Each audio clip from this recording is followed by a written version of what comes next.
العضوية يعتبر أكبر فرع عندك في الكيمياء، وأكتر جزئية عليها درجات، وأكتر جزئية عليها أسئلة في أسئلة الامتحان، وأكتر جزء محتاج منك مجهود وأنت بتذاكره.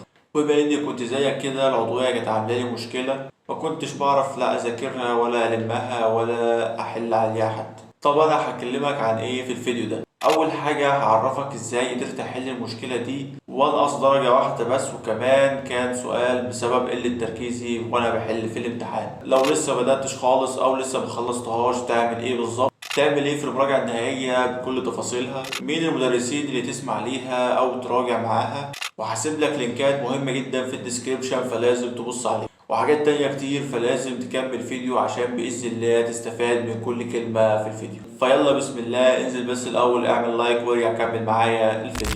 طبعا خلينا متفقين إن العضوية تعتبر مشكلة كبيرة جدا عند ناس كتير، بس أنا بالنسبة لي كان الموضوع لحد ما كويس، وده كان بسبب كذا حاجة أنا عملتها وقت ما بدأنا في العضوية. فتعال أقول لك تعمل إيه بالظبط عشان تلمها كويس. أول حاجة تعملها إنك لازم تفهم وتحفظ كويس جدا. تفهم كويس جدا من شرح المدرس اللي بتاخد معاه أيا كان هو مين، وبعد ما تخلص المحاضرة هتبدأ تذاكر وتحفظ كل كلمة فيها. وانت بتذاكر لازم تفرق بين كل حاجة كويس جدا، وده هيكون عن طريق انك هتجيب كشكول، واي حاجة هتقابلك تلاقيها متشابهة او انت بتتلخبط فيها او مش عارف تفرق بينهم، هتبدأ تفرق بينهم في الكشكول ده بطريقتك انت، بحيث ترجع ليهم كل ما تنساهم ويكون سهل جدا انك تفتكرهم. لازم تعمل مخططات وخرائط ذهنية زي دي كده وزي دي كده، ويستحسن انها تكون بخط ايدك انت ويكون انت اللي عاملها، لانها هتساعدك جدا وانت بتذاكر وانت بتحل، وهتسهل عليك حاجات كتير جدا، خاصة في الاسئلة بتاعت هات مش عارف ايه من مش عارف ايه، وهات من الكربون رز بلبن والحاجات دي كلها. دي هتكون بمثابة المفتاح اللي هتمشي عليه وانت بتحل، وهتسهل لك حاجات كتير وعن تجربة شخصية. لازم وانت بتسمع الشرح سواء أول مرة أو حتى في المراجعة تركز جدا مع كل كلمة المستر بيقولها، لأنه هيقولك الحاجات المهمة اللي بتيجي في الأسئلة، والأسئلة بيكون شكلها ازاي، لأن العضوية طرق عرض الأسئلة فيها كبير جدا.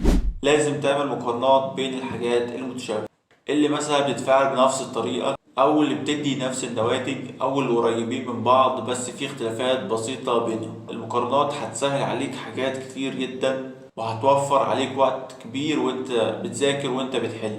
لازم من هنا لبكرة تحل كتير جدا، لأن العضوية لو انت محلتش ولا كأنك عملت أي حاجة خالص، ولا حتى مذاكرة ليها أي لازمة، لأن الحل هو اللي هيساعدك تثبت المعلومة وما تنساهاش، وكتر الحل هو اللي هيخليك لامم الموضوع كويس. فلازم تحل كتير وتعود نفسك على الحل كتير ومن كذا مصدر، لأن مع تكرار الحل ومع تكرار الأسئلة تلاقي نفسك حرفيا حفظت العضوية. نيجي للمدرسين، انت ما تربطش نفسك ابدا بمدرس معين. اي مدرس انت بتفهم منه بترتاح لطريقة شرحه كمل معاه او اسمع فيديوهاته، وانا هسيب لك كذا بلاي ليست تحت في الديسكريبشن لكذا مدرس شارح العضوية، بس كلهم ما شاء الله مدرسين كويسين جدا، وانا عن نفسي كنت بسمع ليهم. فلازم تبص بصة على الديسكريبشن. افتكر ان كنت بسمع مستر عبد الجواد ومستر خالد صقر، وكمان كنت متابع مع المدرس وكنت باخد معاه اوف لاين. فالموضوع يعني عادي، اي مدرس انت بترتاح لطريقة شرحه وطريقة عرضه للمعلومة تابع معاه وان شاء الله هيفيدك. وفي مدرس اسمه عبد الله الحبشي، انا عن نفسي ما جربتهوش بس في كذا حد شكر لي فيه، فهسيب لك برضو لينك فيديوهاته تحت في الديسكريبشن. في اخر فيديو معلش عايز اتكلم في حاجة بسيطة. ده معظم الناس اللي بتشوف الفيديوهات هنا معظمهم ما بيكونش مشترك. يعني مثلا لو جينا بصينا للسكرين هنا هتلاقي حوالي 80% للناس اللي بتشوف الفيديوهات اصلا مش مشتركين في القناة. فيعني عيب يا شباب، اشتراك ده او اللايك اللي بتعمله ده بمثابة دعم لينا ان نكمل في الموضوع ده، لأن الفيديوز ده الله أعلم تاخد مني وقت قد إيه، من فكرة لكتابة لتصوير لمونتاج، لأن أنا أرفع الفيديو هنا على اليوتيوب والله أعلم أنا عاوز أفيدكم قد إيه. فيعني اللايك أو الكومنت أو السبسكرايب اللي بتعمله ده مش هيخسرك حاجة، بل بالعكس ده هيفيدك، لأنك هتشوف الفيديوهات دي وهتساعد إن الفيديوهات دي تنتشر أكتر وأكتر ناس تستفاد. ده هيكون بمثابة ثواب ليك أنت، لان في ناس هتستفاد من الفيديوهات ديت وانت ساعدت على نشرها. بس كده يا شباب، ربنا يوفقكم جميعا. متنساش تشير الفيديو ده مع صحابك، يمكن حد منهم يستفاد منه ويكون محتاجه.